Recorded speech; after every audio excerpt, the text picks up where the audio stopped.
Gente bella, buenas, buenas, feliz miércoles 13 de mayo, bienvenidos a un programa más de Café con Acentos. Hola Miguelín. Buenos días, Pao. Un nuevo día, una nueva oportunidad. ¿Cómo vas? ¿Cómo amaneces? Muy bien, muy bien, muy bien, muy bien.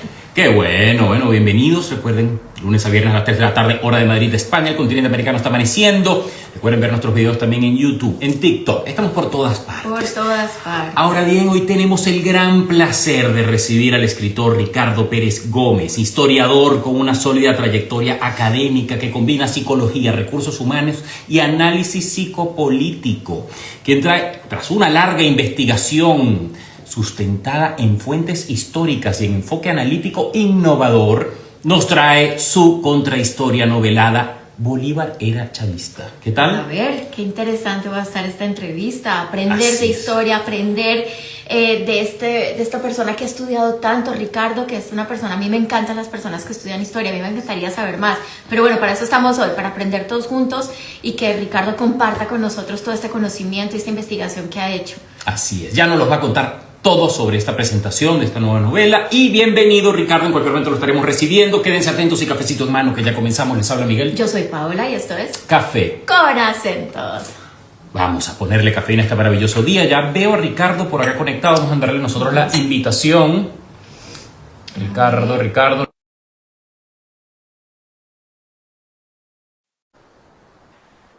Pues sí, pero qué interesante, ¿no? Ahí está. Subir a Ricardo el día de hoy.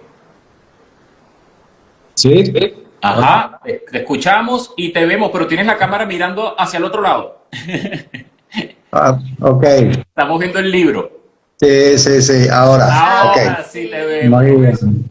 Sí, ahora sí. Muy bien, perfecto. Maravilla. Hola Ricardo, bienvenido, qué gusto tenerte con nosotros. Bueno, muchas gracias a ustedes, ¿ah? Encantado de estar con ustedes. Un placer, ¿verdad que sí? Compartir un cafecito contigo, Ricardo, y tantas Sí, cosas señor. que queremos hablar contigo, bueno, sobre obviamente el libro, la presentación que tienes la próxima semana, pero antes de entrar en materia y de este título tan controversial que nos tiene aquí, ¿verdad que curiosos? Sí. Pau, yo creo que es momento que nos cuente un poco sobre su Sí. historia, ¿no? ¿Quién es Ricardo? ¿Quién es Ricardo? ¿Dónde naciste? ¿Por qué te interesas tanto por la historia? Bueno, ¿quién no? Pero muchas personas no, la verdad. La Pero ¿qué psicología te llevó? también. ¿Qué te llevó a donde estás en este momento de tu vida? Bueno, mira, digamos, nací aquí en España, mis abuelos y mis padres emigraron a Venezuela. Yo, después de estudiar aquí primaria y bachillerato, pues tanto mi hermano como yo fuimos a Venezuela y ya nos quedamos allí, ¿no? Yo estudié psicología. Siempre me gustó la historia. ¿Por qué me gustó siempre la historia? Pues como suele pasar a casi todo el mundo, tuve excelentes profesores de historia y geografía en bachillerato, ¿no? Entonces, la típica, si hubiera tenido a lo mejor excelentes profesores en biología o en física, me hubiera dedicado a la biología o a la física, pero los tuve en geografía e historia. Y siempre me gustó mucho. Pero finalmente, bueno, decidí estudiar psicología y dedicarme al área de recursos humanos. Hice cursos de especialización, de maestría y siempre trabajé en recursos humanos, ¿no? Bajo mi background de psicólogo. Una vez que dejé de trabajar en el área, retomé mi pasión por la historia. Hice un curso de posgrado, una maestría, magíster en la Universidad Católica. En la Universidad Católica, el magíster en Historia de las Américas, que es la especialización mía, tiene la particular metodología de que te recomienda, no te lo exige, pero te recomienda que en cada una de las materias que tú curses, tienes al final que presentar un paper, una investigación, y tienes que tratar de publicarlo o exponerlo en alguna revista académica o en algún congreso. Y yo pues me gustó ese enfoque. Y pues afortunadamente todos los trabajos de todas las materias que yo cursé en esa maestría, pues las he venido publicando, ¿no? En distintas revistas, tanto de América como de aquí de España, o en congresos, ¿no? Y bueno, ese es un poco lo que ha sido mi trayectoria de mis trabajos en historia. Llegué a publicar un libro, antes de venirme para acá, para Venezuela, publiqué un libro de historia política latinoamericana en la Universidad Metropolitana. Y aquí en España me dieron un premio de investigación aquí en Zaragoza, donde estoy viviendo, y también publiqué un libro. Y bueno, ahora una editorial brasileña acaba de publicar un trabajo mío que hice sobre historia de Brasil, y pues ahora Bolívar era chavista. Ese es un poco mi resumen de historiador. Oye, pero qué interesante. Bueno, y curioso, porque justamente tienes aquí representando a Colombia, representando también a Venezuela. Sí. Así que bueno, fuimos criados y prácticamente pues la historia de Bolívar y todo lo que hemos escuchado, y me parece curiosísimo este nombre. Sí. Ricardo, esto lo vienes trabajando hace mucho tiempo, tras una investigación, y sacas... pues, sí, te cuento. Bueno, una de las épocas, digamos, que más me ha atraído, además de la historia latinoamericana de principios y mitad del siglo XX, también me ha llamado la atención la historia de Latinoamérica de finales del XVIII y principios del XIX, digamos los prolegómenos antes de la independencia. Y bueno, pues comencé a leer trabajos de historiadores que han estudiado el tema, y me llamó mucho la atención como una nueva ola que ha surgido, por lo menos en Venezuela, en los últimos 20 años, yo creo que un poco como reacción a sistemas autoritarios, como reacción al chavismo, de revisar la historia en general, y sobre todo revisar todo lo que tenga que ver con Bolívar. Y una de esas líneas de investigación ha sido un poco contar qué es lo que decían, qué es lo que pensaban, qué es lo que escribían los que perdieron la guerra de la independencia, ¿no? Los realistas, ¿no? Sobre los cuales en Venezuela y en general en toda América Latina conocemos muy poco, porque nos hemos centrado en lo que dijeron nuestros héroes de la independencia y nuestras heroínas de la independencia, ¿no? Eso es lo que conocemos y nos lo inculcan, casi que nos lo meten por las venas en la escuela, que no me parece mal, no me parece mal, pero lo que sí me parece mal es que no nos expongan también a conocer lo que pensó y lo que sintió y lo que vivió la gente que no era partidaria de la guerra de la independencia, que en el caso de Venezuela y en el caso de todos los países latinoamericanos eran la mayoría. La gente que era partidaria de la independencia eran la minoría. Lo que pasa es que era la élite de cada país. Los que promovieron la independencia no fueron los indios, ni los mulatos, ni los negros, ni los pobres. Fueron las élites económicas de cada uno de esos países, ¿no? Del Río de la Plata, de Chile, del Perú, del Alto Perú, de la Nueva Granada, de la Nueva España, de Venezuela. Fueron las élites. En el caso particular de Venezuela, de los 11 títulos aristocráticos que había en el país, condes y marqueses, 9 apoyaron la independencia. Y los hermanos Bolívar, Simón y su hermano mayor Juan Vicente, no eran aristócratas todavía, porque ambos habían solicitado al rey de España que les dieran títulos aristocráticos. Al hermano mayor de Bolívar, el título de Marqués de San Luis, y a Simón Bolívar, el de Conde de Casapalacios, ¿no? Entonces, pues eso no nos lo cuentan abiertamente en la escuela ni en el liceo, ¿no? Entonces me interesó ver, bueno, ¿por qué la mayoría del país no apoyó la independencia? Y esto no lo digo yo, el mismo Bolívar y Rafael Urdaneta lo escribieron en la campaña Admirable. ¿Cómo es posible que nosotros queremos liberar a esta gente de los malvados españoles y esta gente no nos apoya? Entonces, eso me llamó la atención y empecé a indagar escritos del bando realista, ¿no? Por ejemplo, las memorias del arzobispo de Caracas, las memorias del regente de la Real Audiencia de Caracas, las memorias del comisionado regio para la pacificación de Nueva Granada, y así otras más, ¿no? Pero con la idea siempre de ver qué es cómo percibían ellos la guerra, la revolución y la vida del momento, ¿no? No tanto en el tema político, sino buscando cosas que nosotros no sabíamos o no nos lo han publicitado tanto como las cosas que hacían nuestros héroes, ¿no? Entonces, en ese ir indagando para tratar de hacer una narración sobre lo que pensaban los realistas, que repito, eran la mayoría, las gentes del común, ¿no? me conseguí con que sus sensaciones eran muy parecidas a las sensaciones que experimentamos los venezolanos de la diáspora, ¿no?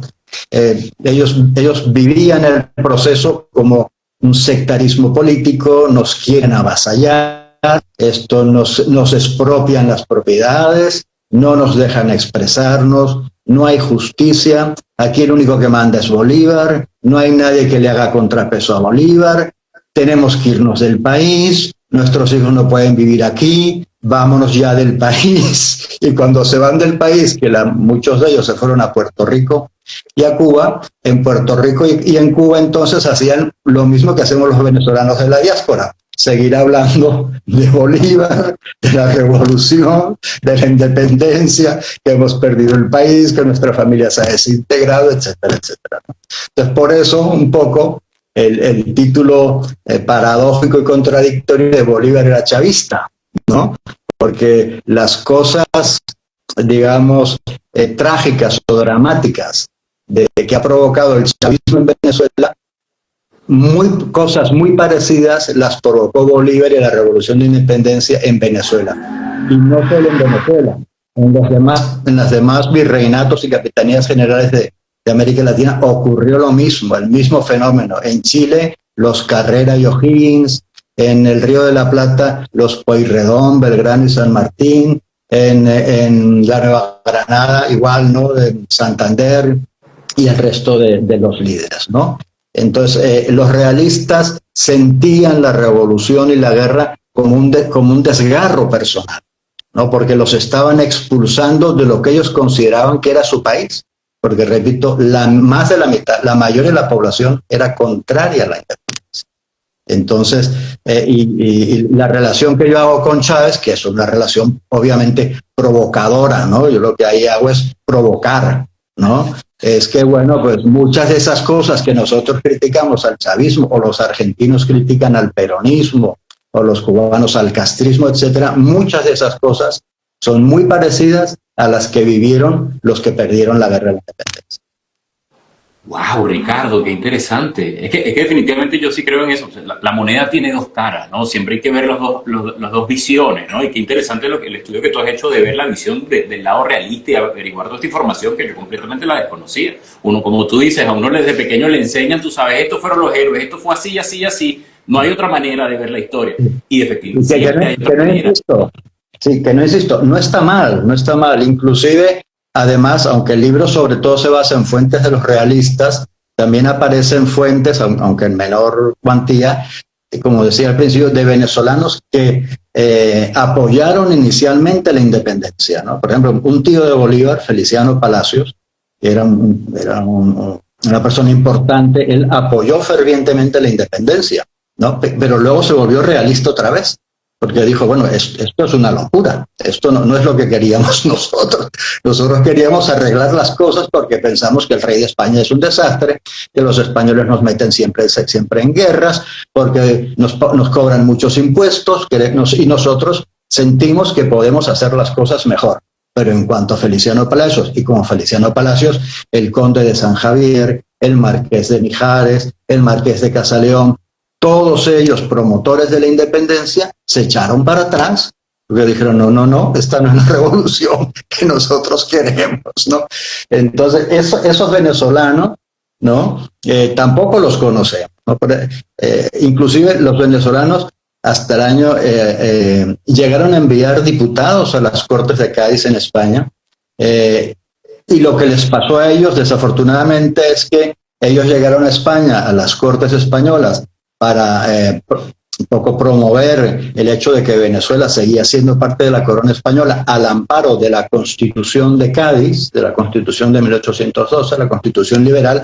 ¿Qué pasó? Que cuando Fernando VII echó para atrás la Constitución de Cádiz, ¿qué dijo esta gente? No, esto tampoco. O sea, nosotros hicimos la revolución para mejorar esto. Nos llevó Bolívar y su gente que fueron un desastre, no queremos eso. Pero ahora nos llegan otra vez los españoles queriéndonos llevar a como estábamos hace 20 años. No, eso tampoco. Y entonces algunos se quedaron en España y combatieron en España en el bando liberal y otros regresaron a Venezuela. Es muy curioso, por ejemplo, el abogado de los Bolívar, Fermín Paul, fue este caso, fue partidario de la independencia, luego se volvió realista, fue diputado en las Cortes de Cádiz y cuando vio que Fernando VII volvía al absolutismo, regresó otra vez a Venezuela y se convirtió republicano, ¿no? Entonces, esas cosas no nos las han contado y yo creo que es bueno que nos las cuenten porque nos ayuda a entender que nuestro país no es solo la independencia y no es ni siquiera principalmente la independencia, ¿no?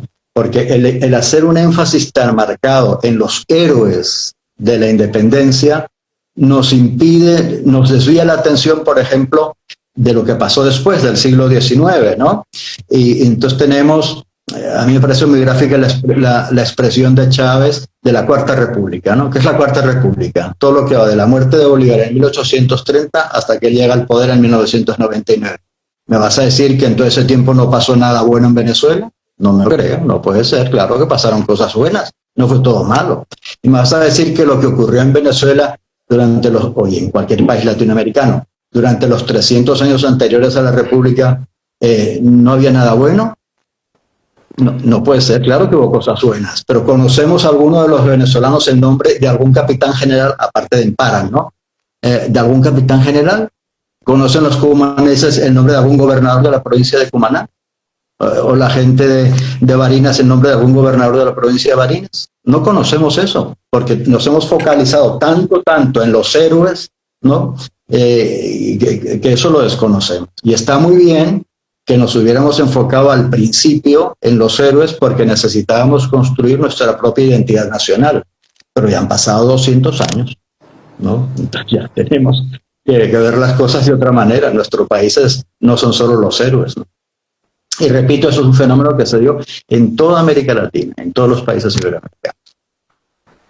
¡Wow! Que me parece, me acabas de hacer un déjà vu, en verdad, y ya entiendo por dónde va más o menos el libro cuando dices las personas que apoyaron el proceso de independentista y después se echaron para atrás, algo que vivimos nosotros hace 26 años en Venezuela, la gente que apoyó supuesto cambio de Chávez y después se echaron para atrás y se le fueron en contra. Y, o sea, hay mucha, la relación, la vida, como dices, se repite, ¿no? Los giros de la vida como que...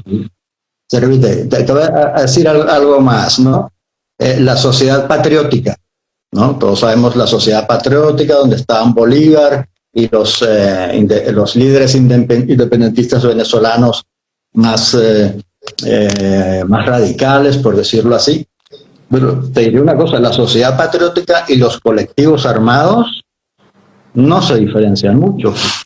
No se diferencian mucho. Y no lo digo yo, está escrito por los mismos historiadores que han estudiado esa época y por los mismos escritos de la gente que escribió eso, ¿no? Y el expropiese de Chávez, aquel famoso vídeo de Chávez por la Plaza Bolívar mandando a expropiar la Primera República y la Segunda, sobre todo la Segunda República, fueron así. Fueron expropiese. ¿Ok? Entonces, bueno, son paralelismos que hay y en la medida en que, yo aspiro, en la medida en que eso se divulgue y se conozca mejor, podrá vacunarnos contra el autoritarismo, ¿no? No porque Bolívar y los héroes de la independencia sean malos, sino porque eran humanos y porque la gente que se oponía a ellos, los realistas, no todos eran malos ni mayormente malos, eran también humanos, ¿no? Por ejemplo, en los últimos años, bueno, ya hace tiempo, esta figura maligna, ¿no?, de José Tomás Boves, era un hombre bárbaro y cruel, que efectivamente lo era, tenía sus razones para ser bárbaro y cruel. Y no estoy justificando con ello las barbaridades y crueldades que cometió, pero es una figura muy interesante de valorar también, ¿no? Así que, y bueno, y sobre todo un aporte, a mí me parece también muy importante del libro, es que yo trato de documentar lo que voy diciendo, ¿no? Entonces, la persona que se haga con el libro, que tenga el libro, al final aparecen casi 300 fuentes, o sea que la persona puede ir directamente a la fuente si quiere averiguar más sobre cómo la gente se divertía en Caracas durante la guerra, o qué es lo que comía la gente en Caracas, o cómo eran las obras de teatro en Venezuela durante la guerra, o cómo fue tal batalla. Todo eso está bien documentado, puede acudir a esas casi 300 fuentes, muchas de ellas están de libre acceso gratuito en Internet, y documentarse más sobre el tema si le interesa ese aspecto en particular, ¿no? Yo creo que por lo menos yo he tratado de dar ese aporte, de que no solamente sea mi visión resumida, ¿no? Que la cuento en forma de novela, ¿no? Sino que además tenga el lector ese listado enorme de fuentes, de historiadores que han estudiado todos estos temas de forma profunda y mucho más profunda que yo, y pueda completar su opinión, y a lo mejor llega a una opinión, a una conclusión distinta a la mía. A mí eso me parece fantástico. Yo no estoy pidiendo que la gente compre mi discurso, ¿no? Pero bueno, yo te planteo mi discurso, ahí están las fuentes que yo consulté, que son reconocidas, consúltalas tú también si te gusta, o si no te gusta algo de lo que digo, y fórmate tu propia opinión, ¿no? Pero entérate de qué fue lo que escribió el arzobispo de Caracas. El arzobispo de Caracas fue condenado por los españoles por traidor, él que fue el mayor dirigente de la causa realista, por el hecho de tratar de unir los bandos, de que la guerra no se desmadrara, como dicen aquí los españoles. Fue destituido por los españoles y fue enviado a España a juicio. Le absolvieron finalmente, y el arzobispo de Caracas pidió regresar a Caracas, el arzobispo Coll pidió regresar a Caracas. No le dejaron regresar a Caracas y pidió, ya a punto de morir, que su corazón fuera llevado a Caracas y sepultado en la catedral, ¿no? Un hombre que fue español, catalán de Gerona, vivió 8 años en Venezuela como arzobispo y amó tanto a Venezuela, aun siendo realista, que pidió que su corazón regresara a Caracas y se pusiera en la catedral, ¿no? Y como el arzobispo Coll, muchísimos de los dirigentes del bando realista, ¿no? Amaban a Venezuela, ¿no? Pero bueno, eran partidarios del bando realista, tenían una opinión política distinta a la que tenían Bolívar y Urdaneta y Rivas y Miranda, ¿no? Pero se sentían venezolanos o amaban a Venezuela de la misma manera como la amaban los líderes del bando independentista. Y repito, pasó exactamente lo mismo en todos los demás países de América Latina. Los que dieron el golpe de Estado, porque el 19 de abril de 1810 fue un golpe de Estado muy parecido al que intentó dar Chávez el 4 de febrero, okay, muy parecido en la parte logística. Quienes dieron el golpe de Estado fueron las élites, fueron los ricos de cada uno de esos países, agrupados en lo que entonces era la organización empresarial, que en la monarquía hispánica se llamaba el Real Consulado de Comercio y Navegación. El Real Consulado de Comercio y Navegación, que estaba en cada una de las provincias, de las capitanías y virreinatos españoles, agrupaba a los grandes hacendados, a los grandes comerciantes, a los grandes navieros, los Bolívar, los Rivas, los Rodríguez del Toro, en el caso de Venezuela, y ellos fueron los que iniciaron la revolución de la independencia y acabaron con todas las instituciones, nada más dar su golpe de Estado, acabaron con todas las instituciones de la monarquía, menos con el Real Consulado, porque ellos eran la junta directiva del Real Consulado. ¿Me explico? Entonces, eso, bueno, hay que conocerlo también. Y no repito lo que antes mencionaba, no quiero decir que ellos estuvieran equivocados, ¿no? Ellos vieron que era su oportunidad. ¿Para qué seguir dándole dinero al rey de España si nos podemos manejar nosotros perfectamente bien? Entonces, en tu opinión, ¿en qué? A ver, entiendo la comparación y me parece súper lógica y esto está súper interesantísimo. Yes. ¿En qué momento? Porque los realistas obviamente todos querían desprenderse de los impuestos que cobraban los españoles y cómo los manejaban y todo, la forma como tenían ellos en su idea de ir y controlar estos países. Apoyaron a Simón Bolívar y la revolución. ¿En qué momento crees tú que se salió de las manos O sea, ¿cómo en qué momento se dieron cuenta ellos de que Simón Bolívar y la revolución se les salió de las manos y empezaron ya a irse?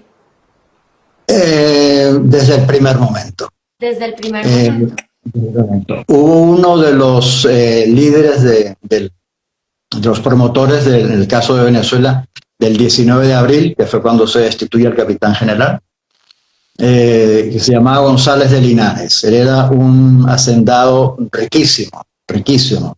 Un hacendado de origen español, con muchos años en Venezuela, con unas haciendas, unas extensiones de terreno y cabezas de ganado. Era un hombre muy, muy, muy rico, él y su hermano.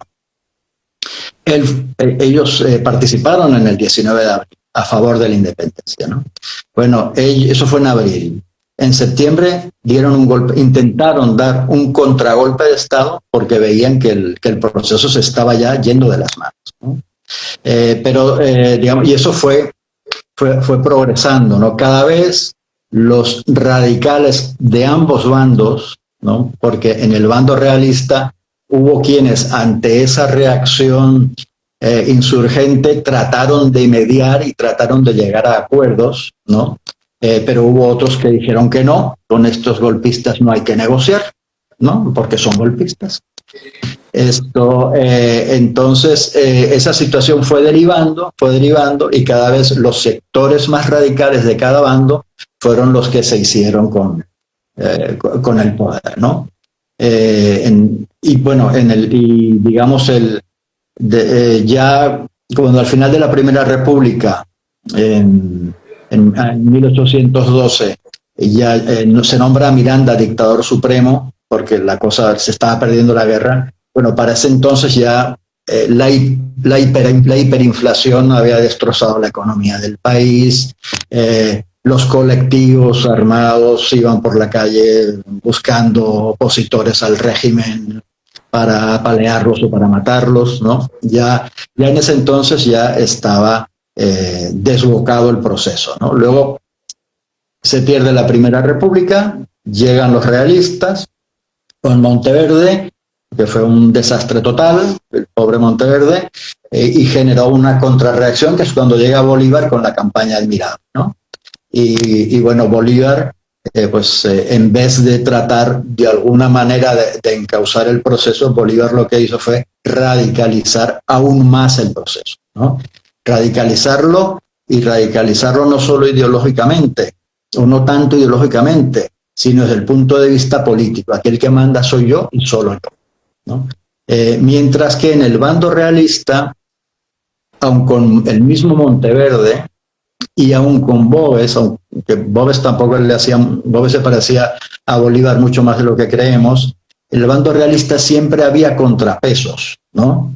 Siempre los magistrados de la Real Audiencia, los gobernadores provinciales, el Consejo de Indias en España, el mismo el arzobispo Coll, la Iglesia, trataban de alguna manera de evitar que la situación se desmadrara ahora por culpa de los realistas, ¿no? Pero en el caso del bando independentista, en el caso de esos contrapesos no existían. Ahí o estabas con Bolívar o estabas contra el proceso, ¿no? Y los realistas en sus escritos se quejan de eso, se dicen, pero bueno, es que el temor con esta gente es que aquí es lo que diga un señor y nada más, ¿no? Nosotros aquí tenemos contrapesos. Claro, entonces llegaban los otros y decían, sí, pero esos contrapesos son muy burocráticos, tardan mucho, un poco lo que se le critica a la democracia representativa hoy en día, ¿no? Que bueno, pero hasta que eso va al Congreso y del Congreso luego al Tribunal Supremo y luego hay mucha burocracia, mucho reglamento. Bueno, pues los sectores radicales de la independencia criticaban a los realistas moderados diciéndoles que eso era papel y que se tardaban mucho en contestar desde España. Y tenían razón, ¿no? Y tenían razón. ¡Wow! Qué importante, ¿no? Poder ver todas esas perspectivas, poder abrirse a leer, conocer, en verdad, todo porque siempre hay distintos puntos de vista de ver lo sucedido, ¿no? Pero verdad que tú te has ido a una fuente que no todo el mundo maneja y qué importante, de verdad que agradable recibirte y que nos cuentes y nos compartas todo esto. Y quiero aprovechar, Ricardo, tú que conocido, digamos, que has estudiado a profundidad toda esta historia, justamente por curiosidades de la vida. En estos días estuvimos hablando, Paola y yo, de la relación Bolívar-Santander. Entonces, quiero que tú, a ver si nos puedes regalar un pequeño resumen, qué fue lo que sucedió ahí para también un poco ver qué cositas nuevas has descubierto. Bueno, yo he estudiado más la relación entre José Antonio Páez y Santander. De hecho, publiqué un trabajo en el boletín de la Academia Nacional de la Historia, ¿no? Como os mencionaba antes, haciendo la maestría en la Católica había una asignatura, una materia que era historia comparada de Venezuela y Colombia. Y el paper, la investigación que yo llevé a cabo, bueno, pues voy a hacer un trabajo de investigación comparando el liderazgo de José Antonio Páez con el liderazgo de Francisco de Paula Santander, ¿no? Entonces, eso sí lo he estudiado. Pero en líneas generales, yo creo que lo que yo resaltaría es que Santander era un freno institucional para los desmanes de Bolívar, ¿no? A ver si me explico bien. Bolívar iba a hacer sus guerras, ¿no? A liberar Perú, Bolivia, Ecuador. Estuvo a punto de hacerle la guerra a Argentina, estuvo a punto de hacerle la guerra a Paraguay. Ya siendo independientes Paraguay y Argentina, quiso hacerles la guerra porque no estaba de acuerdo con los que mandaban allá. Entonces, en todo ese proyecto bolivariano, Santander estaba en Bogotá a cargo de la administración y era el que tenía que mandar los reales, ¿no? Porque los ejércitos y las armas hay que pagarlos, ¿no? Entonces, claro, yo me imagino el pobre Santander desesperado en Bogotá, no, bueno, y este ahora está loco, ahora se me quiere ir a tal parte a guerrear, bueno, ¿y dónde están los reales? ¿Dónde mando de aquí? Y entonces tú lees las cartas que le manda Bolívar, que bueno, usted consiga los reales porque sí, ¿no? Entonces, el pobre Santander friendo a la gente impuestos y expropiaciones tratando de conseguir el dinero, hasta que me imagino, ya digo, yo no he estudiado tanto la relación de Santander con Bolívar como la de Páez con Santander, me imagino que al final el pobre Santander acabó harto, ¿no? Como buen gestor que era, ¿no? Pues acabó harto, ¿no? También Santander tenía de esto, bueno, en Colombia es mucho más conocido, ¿no? Santander tenía una personalidad, y aquí hablo yo como psicólogo, un poquito compleja, vamos a decirlo así, ¿no? No era Bolívar se ganaba a la gente, ¿no? Era un encantador de serpientes. Santander no. Santander era todo lo contrario, ¿no? Pero esto que puede parecer muy bien en Bolívar y muy mal en Santander, pues digamos, por decirlo en términos de ahorita, el izquierdista, el progresista, el liberal era Santander al final, porque Bolívar, los partidarios de Bolívar son quienes fundaron el Partido Conservador en Colombia. ¿Okay? Y los partidarios de Santander fueron los que formaron el Partido Liberal en Colombia, porque el hombre liberal, progresista, de ideas avanzadas, de izquierda, renovada, era Santander, no era Bolívar. ¿Okay? Sin embargo, el Partido Conservador, ahora los partidos liberal y conservador en Colombia están un poco devaluados. Pero el Partido Conservador en Colombia siempre fue fielmente y lealmente bolivariano, y tuvo siempre una raíz muy potente entre la población. A veces nosotros asimilamos conservador a los ricos y los godos. Bueno, sí, los ricos y los godos, pero que a ellos también les había gente del campo, ¿okay? Que no eran solamente los ricachones, que los liberales también eran ricachones, los partidarios de Santander, pero también les seguía gente del campo, ¿no? Entonces, eso es lo que te puedo comentar un poco de la relación de Santander y Bolívar, ¿no? En Venezuela no nos gusta Santander porque traicionó a Bolívar, sí, pero bueno, es que traicionó a Bolívar porque es que, repito, lo tenía frito con sus gastos, ¿no? Entonces, y además eso era un nombre. Antes también Bolívar creo que también un poco lo traicionó al autonominarse como el emperador, ¿no? Cuando Santander era como que el que debía ser la cabeza de Colombia en su momento, ¿no? Entiendo. Bueno, Bolívar, mi impresión es que él se consideraba predestinado, ¿no? y lo creía honestamente. O sea, por ejemplo, Bolívar fue un hombre, fue una persona que, por lo que yo he podido ver o leer, las fuentes no lo acusan de corrupción, ¿no? Cosa que sí hacen, por ejemplo, con José Félix Rivas. ¿Okay? José Félix Rivas tenía fama de ser muy corrupto, ¿okay? Pero Simón Bolívar no. Simón Bolívar no tiene esa fama. Él se pudo haber, yo lo menciono en algún capítulo del libro, él pudo haber robado para defender su proyecto político, con certeza que sí lo hizo. Pero para enriquecerse él, no. No. ¿Sí? Y a nivel psicológico, Ricardo, por curiosidad, ¿cómo determinarías tú a Bolívar? Bueno, él era un hombre, por lo que he podido leer las descripciones que de él hacen, era una persona muy marcada por su infancia. Aquí sí me voy a ir un poco en plan psicológico, ¿no? Él tuvo una infancia muy problemática. Creo que, bueno, en la escuela más o menos nos lo han enseñado, o más o menos se conoce. Sus padres, él quedó huérfano muy pronto, ¿no? De padre y madre. Lo crió un tío suyo, un hermano de su madre, con el que se llevaba fatal. Se escapó de la casa de su tío. Su hermana María Antonia, que era mayor y ya estaba casada, demandó al tío por la patria potestad de su hermano. ¿Okay? Hubo un juicio que fue un escándalo en la Caracas de entonces, el juicio por la custodia de Simoncito, porque resulta que Simoncito, en aquel momento, aun siendo un niño, era la persona más rica de Venezuela, porque había recibido la herencia de su familia, sobre todo por el lado de los Bolívar, no tanto por el lado de los Palacios, y de un padrino suyo que era religioso, no tenía hijos, y le dejó la herencia a él, a Bolívar. Entonces era un niño, probablemente el más rico, la persona más rica, aun siendo menor de edad, de Venezuela en aquel tiempo, y las malas lenguas dicen que la familia materna, los Palacios, que eran los que tenían la custodia, no la querían aflojar porque se estaban aprovechando de la plata del chamo.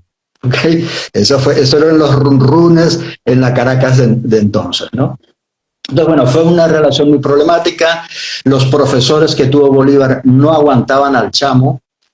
Andrés Bello y el licenciado Miguel Sanz acabaron hartos del chamo, hartos. El único que le entendía al final fue Simón Rodríguez, por eso fue su gran amigo, ¿no? Y entonces, bueno, mi impresión es que él tuvo una infancia muy complicada, y él se volvió un niño impulsivo, agresivo, pero no agresivo por maldad, sino por falta de control, ¿no? Y bueno, y esa impulsividad pues le llevó a ser un héroe y le llevó a ser un genio, ¿no? Probablemente sin estar él consciente de que a veces esa heroicidad o esa genialidad, pues bueno, pues no significa que fuera perfecto, ¿no? Aunque él recapacitara y reconociera sus errores, él tenía como una fuerza interior, bueno, su propia personalidad, que lo llevaba a ser una persona muy impulsiva, ¿no? Pero muy exitoso. Él era un hombre, por lo que he podido leer, muy terco, él seguía sus proyectos, muy trabajador, muy esforzado, y bueno, y eso es un valor. En política, eso es un valor. El ser insistente en los proyectos es algo que es muy importante, no solamente en política, ¿no? Entonces yo creo que él tenía eso. Él era muy impulsivo, muy decidido, pero muy tenaz también, ¿no? Entonces, bueno, yo creo que ese era un poco su perfil psicológico, ¿no? Y repito, por lo que he podido leer, era una persona en lo individual, en lo personal suyo, honesto, ¿no? Ah, mira. Qué interesante. Qué interesante. No, ya tengo unas ganas de leer ese libro, de verdad. ¿Cuánto tiempo estuviste, Ricardo, para sacar el libro, para publicarlo? ¿Cuánto tiempo te tomó? Porque eso es como un niño, eso es como parir un hijo, ¿sabes? Es un hijo que acaba de... Sí, bueno, pues claro, no he estado dedicado 100% del tiempo a ello, ¿no? Pero yo te diría como unos 8 o 9 años, ¿no? Wow. Porque como unos 8 o 9 años, no a tiempo completo, ¿no? No a tiempo completo, obviamente. He hecho otras cosas, he escrito otras cosas, he publicado otras cosas, pero sí, el libro, digamos, tuve decidido escribirlo, o sea, escribir algo relacionado, sí, por ahí por el 2016, 2017, ¿no? Recuerdo que fue a raíz precisamente de leer las memorias del arzobispo de Caracas, ¿no? De Narciso Coll, que yo dije, bueno, esto hay que divulgarlo, ¿no? O sea, la gente tiene que conocer a este señor, ¿no? Y apreciarlo en la medida en que lo pueda apreciar. Y de ahí, pues, él me llevó a todos los demás realistas, ¿no? Y a todos los demás historiadores que hablaban sobre los realistas y que nos contaban o nos han contado las cosas buenas y malas que hicieron los realistas, pero también los independentistas, etc. Sí, más o menos ese tiempo. Bueno, que así debía ser, ¿no? O sea, tomarte ese tiempo, pues, para en verdad profundizar, averiguar toda esa información, hacer ese análisis, lo que pues es un trabajo investigativo fuerte, ¿no? Y irte a fuentes que no están de fácil, tú sabes, adquirirlos en cualquier esquina, sino hay que buscar y verdad que qué bien que lograste. Sí, que hoy tenemos, que estamos aquí con Ricardo Pérez Gómez con su novela. Bueno, ¿podría llamarse novela? ¿O cómo lo llamamos? Porque tiene cosas de verdad, pero también tiene algo de ficción. O sea, ¿cómo lo llamarías? Me encanta, ustedes dicen... Sí, yo le llamo ensayo novelado. A ver, ahí en el libro aparecen multitud de personajes históricos, ¿no? Real, ¿no? Tanto independentistas como realistas. Multitud. Yo le recomendaría a la gente que no conoce de historia de Venezuela, o a los mismos venezolanos que no conocen mucho de historia, que no se den mala vida con aprenderse de memoria todos los nombres, ¿no? Porque yo lo que hice un poco fue, bueno, te voy a inundar de nombres que en algún momento a ti te han dado en la escuela, o que si no te los han dado y los buscas, verán que han sido importantes para Venezuela, y verás que en todos ellos hay un mismo patrón, ¿no? Y luego introduje, creo que son 9 personajes inventados, ¿no? Que sí, un funcionario de la Real Intendencia de Caracas, su novia que era una dama aristocrática caraqueña, emparentada con Bolívar, un matrimonio canario que trabajaba para el arzobispo de Caracas, su hija que estaba enamorada de un mulato, el padre del mulato que era un comerciante, ¿no? Entonces esos son los personajes que yo inventé y que me han servido un poco para engranar la historia, ¿no? Para engranar la historia, porque yo a través de ellos yo pongo en muchos casos yo pongo mi propia voz, en el sentido de que yo me traté de imaginarme, bueno, ¿qué debió sentir la gente en todo este desbarajuste? Porque no se nos olvide, en la guerra de independencia de Venezuela murieron más de 1/5 parte de la población, más del 20% de los venezolanos murieron en la guerra, ¿no? A eso añade los que quedaron mutilados, los que emigraron, ¿no? Entonces fue realmente una tragedia, ¿no? Ahora nos quejamos los venezolanos de la devaluación de la moneda del bolívar y de la hiperinflación. Bueno, aquello fue espantoso. Aquello fue tan espantoso como la Venezuela actual en materia de hiperinflación, de escasez, de desabastecimiento, de devaluación de la moneda, de que no se conseguían las cosas, de que los precios suben, de que hay que sacar las morocotas que tengamos fuera de Venezuela porque si no nos las van a quitar, y que el papel moneda no sirve. No tenían visum de milagro, ¿no? Era un desastre, ¿no? Entonces, a través de estos 9 o 10 personajes, yo dije, bueno, yo creo que esta gente debía de pensar así, ante este desastre, creo que debían de pensar estas cosas. Voy al mercado y me peleé con el tendero. ¿Por qué? Porque me pide tanto en dinero, pero no me acepta que el cambio... Pero yo creo que me dé el cambio en morocota. Si no me lo quiere dar en morocota, me lo quiere dar en papel. Pero yo no quiero el papel porque el papel no sirve nada. Pero él, ¿entiende? Que son cosas que hemos vivido en Venezuela, ¿no? Entonces, yo a través de ellos me sirven un poco como de engranaje, ¿no? Porque yo trato de enfocar el libro en lo que sintió la gente, ¿no? En las experiencias por las que pasó la gente, ¿no? Que vivía ese desastre, ¿no? Me gusta, ensayo novelado. Sí, me encanta, le das ese toque. Es un ensayo novelado, porque la novela histórica, un poco para diferenciar, la novela histórica es una historia ficticia inventada donde en un contexto histórico del cual pues tú aprendes algo de ese contexto histórico, pero el argumento es la relación de amor o la historia que tú narras. Aquí no, aquí yo lo digo en el libro, aquí el protagonista es el contexto, aquí el protagonista es la revolución de la independencia, ¿no? Y yo te la narro. Lo que pasa es que en esa narración van apareciendo seres que yo me invento, ¿no? Y que van expresando lo que yo creo que sintió esa gente, ¿no? Por eso hablo de que más que una novela histórica es un ensayo novelado, ¿no? Porque mi objetivo sí es que la gente entienda mejor lo que fue la revolución. Fantástico, me parece fabuloso porque le pones ese toquecito de humanidad de lo que los hechos y luego la humanidad, lo que deben estar sintiendo, lo que deben estar pensando, las angustias, el amor, la pasión, no sé, qué maravilloso me parece esta forma de contar esta historia y de llevarnos a nosotros a esos momentos tan importantes. Se llama Bolívar era chavista, por ahí que están preguntando cómo se llama la novela, El ensayo novelado, de Ricardo Pérez Gómez, que lo tenemos hoy compartiendo un cafecito y compartiendo esta fascinante y curioso, que no solo el título, sino para todo lo que va adentro, ¿no? Porque es ver esas perspectivas distintas. Mira cómo él se inventa estos personajes para poder, pero eso le da también, como sabes, del momento, ¿no? La realidad, qué vivieron, qué pensaron, cómo veían la situación. Ahora, Ricardo, cuéntanos un poco, entendemos que tienes la presentación, ¿no? La presentación, sí.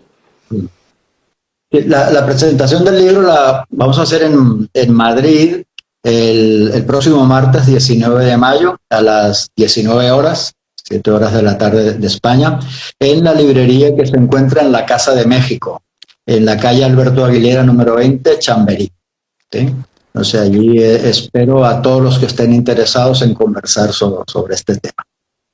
¿Necesitan adquirir una entrada o es entrada libre, inscribirse?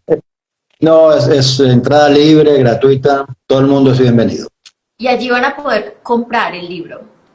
Sí, allí también se puede comprar el libro, si quieren que yo se lo autografíe con mucho gusto, sí, ahí se puede adquirir el libro, sí. Fantástico. Ya, ¿qué maneras hay ahorita? El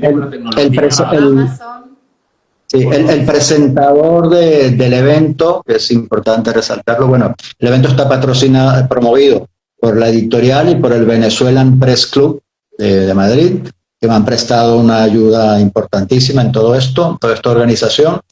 Y como presentador va a estar Tomás Páez, es un venezolano bien reconocido, que vive actualmente en Madrid, un investigador de primera línea, y vamos a estar allí. ¿Dónde se puede adquirir el libro? El libro se puede adquirir en una gran cantidad de librerías, en Amazon, y en portales de internet como Amazon, también en la Casa del Libro, en FNAC, en el Corte Inglés, ¿no?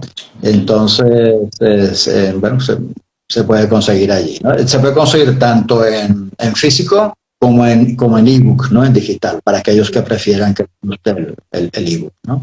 Buenísimo. Qué bien. Entonces, el martes 19 en Casa México. Qué bonita Casa México, una belleza. Es hermosa. El 19 a las 19 horas. Un 19, ¿no? O sea, justamente, ahí hay un juego de... Oye, Ricardo, qué bien, ¿verdad? Qué curiosos nos ha dejado aquí con esta lectura y te deseamos muchísimo éxito, ¿verdad? Que hay que verlo, hay que leerlo, ¿no, Pau? Hay que leerlo, así es. Ricardo Pérez Gómez. Qué fantástico estudio el que has hecho, el trabajo que has hecho. Bueno, y me muero por leer también algunos de los ensayos que también has publicado. ¿Que esos dónde los podemos encontrar, por ejemplo? Bueno, los ensayos casi todos están publicados, o sí, la gran mayoría, en revistas académicas, ¿no? Tanto de España como aquí como de Hispanoamérica. Son de libre acceso. ¿Okay? No hay que pagar nada, uno se las puede descargar en su ordenador, ¿no? Como suelen ser las revistas académicas en el mundo no anglosajón. En el mundo anglosajón con frecuencia hay que pagar para suscribirse a la revista. Pero por lo menos yo he publicado aquí en revistas españolas, también en revistas de Colombia, México, Venezuela, de Argentina también, y se puede tener acceso a esos trabajos de investigación sin ningún problema en forma gratuita, ¿no? Es cuestión de teclear mi nombre. Desafortunadamente tengo unos apellidos que son muy comunes, ¿no? Pero bueno, yo creo que Ricardo Pérez Gómez, historiador, y serán algunos trabajos ahí inmediatamente, ¿no? Buenísimo, Que, Ricardo no, bueno, Pérez Gómez, historiador, así encuentran los ensayos, vamos a buscarlos. La verdad, qué bonito, gracias Ricardo, por compartir. Es que aquí que somos muy curiosos y nos encanta conocer historias, qué bonito conocerte, ¿verdad? Tenerte, recibirte y que nos cuentes. Gracias. Porque es así, yo creo que en la vida es importante eso, a veces no oír, tú sabes, sino escuchar, pues ver siempre los lados de la moneda, como te decía al principio, escuchar las historias y ver, ¿verdad? Y uno llegar a su propia conclusión. Y ver cómo hay que verlo, pero hay que estar libre y hay que tener esa mente abierta siempre, ¿no? Entonces, gracias, en verdad, qué bien que lo hayas presentado aquí y comentado aquí en Café con Acentos, y te acompañaremos allá, Dios mediante, el martes. Perfecto. Muchísimas gracias. Muchísimas gracias a ustedes, de verdad, un placer compartir con ustedes. No, gracias. Un placer tenerte con nosotros, de verdad. Gracias a Linda, por cierto, Linda Ambrosio también. Contacto. Sí. Bueno, bienvenido a tu casa, aquí estaremos para que sigan los éxitos, todo el apoyo que necesite Ricardo. Ya lo leeremos y conversaremos, a ver, tú sabes, porque ya... nos abras la mente así, porque claro, los que estudian en el colegio tienes todas las razones, el libertador y ya, ahí está. Así. Eso es, pero que sí, hay miles de otros aspectos que uno ni siquiera para un momentico a considerar. Y esto me ha abierto a mí, mejor dicho, me voy a devorar este libro para poder ver todo, porque tienes toda la razón y me encanta que existan personas como tú que quieran eso, investigar lo que nadie nos ha contado y ponerlo, escribirlo, compartirlo. Muchísimas gracias, de verdad, Ricardo. Y un último apunte, quede claro, si después de leer el libro llegas a una conclusión contraria a la mía, bienvenida sea. Así es. Te invitamos a otro cafecito y conversamos ahí. Pero no, verdad que sí. Yo creo que va a ser muy lindo leerlo, Ricardo. Gracias, en verdad. Muchísimo éxito en la presentación del martes. Gracias. Seguimos en contacto. No nos vamos, Ricardo, sin que antes Pau nos regale la frase del día. A ver, que ella siempre nos deja una frase inspiradora. Una frase que va muy de la mano con esto. Tú eres historiadora, ella es poeta. Sí, no, yo no soy poeta, pero esto va muy de la mano con esto, el escrito que hiciste, el enfoque. Bueno, aquí va. Somos libres de creer, de opinar y elegir nuestra verdad. La magia ocurre cuando aparece alguien que nos desafía a pensar diferente.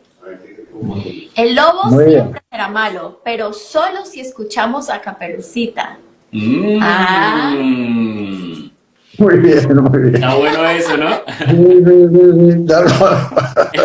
El lobo siempre será malo si escuchamos solo a Caperucita. Por eso es que escuchar, y qué importante. Gracias por traer la magia hoy, eso de pensar, desafiarnos a pensar diferente, a ver cosas, a abrir la mente y buscar y escudriñar, porque nunca debemos perder la curiosidad, Ricardo. Sí, así es. Gracias. Con la mente abierta. Bueno, te enviamos un fuerte abrazo, Ricardo. Gracias nuevamente. Seguimos en contacto. Éxito el martes. Seguro. Cafecito, hermano. Muy bien. ¿Tú sabes cómo se llama esto, Ricardo? Café con Acentos. ¡Eso!